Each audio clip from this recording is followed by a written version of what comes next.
গীতা অগ্নিজিৎ মুখার্জিকে জানিয়ে দেয় কি হতে চলেছে।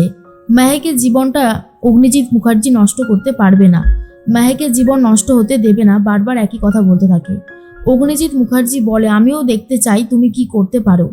কাকিমণি এসে বলে, দাদা বলছি মেহেকের জন্য যে বেনারসিটা অর্ডার করেছিলাম সেটা কিন্তু চলে এসেছে, নিয়ে আসবো, দেখবেন আপনি? কিন্তু দেখতে চায় না অগ্নিজিৎ মুখার্জি। অগ্নিজিৎ মুখার্জি মেহেককে বলে, মেহেক তুমি তোমার বিয়ের বেনারসিটা দেখেছো তো, পছন্দ হয়েছে তো? মেহেক তখন বলে, পাপা তোমার যেটা পছন্দ আমার সেটাই পছন্দ, তুমি খুশি হলেই আমি খুশি, ব্যাস আমি শুধু এটুকুই চাই। গিনি তো বেরিয়ে যাচ্ছিল কোর্টে যাবার উদ্দেশ্যে। তানভি বলে, এই বাড়ি থেকে যে কবে তুমি বিদায় হবে সেটাই আমি ভাবছি। গিনি বলে, বিয়ে মানে জানো 7 জন্মের বন্ধন, এত সহজে আমি সাত্বিককে ছেড়ে কোথাও যাব না।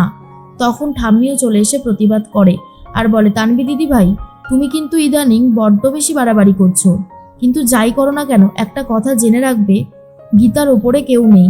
গীতা যেভাবে কেসটা লড়ছে সেটা দেখার জন্য আমি অপেক্ষা করে আছি।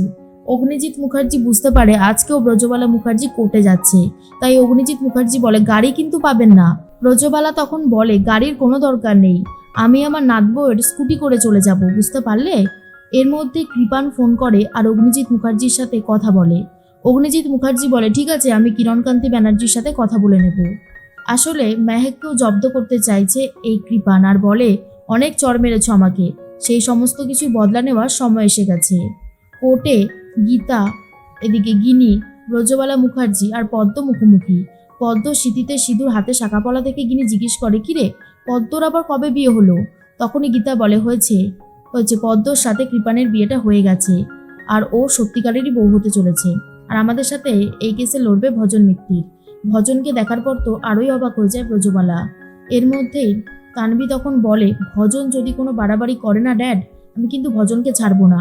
গীতা যদিও ওকে জেলে না ঢোকায়, ভজনকে আমি জেলে ঢুকিয়ে দেবো যাতে ভজন কোনো বাড়াবাড়ি করতে না পারে।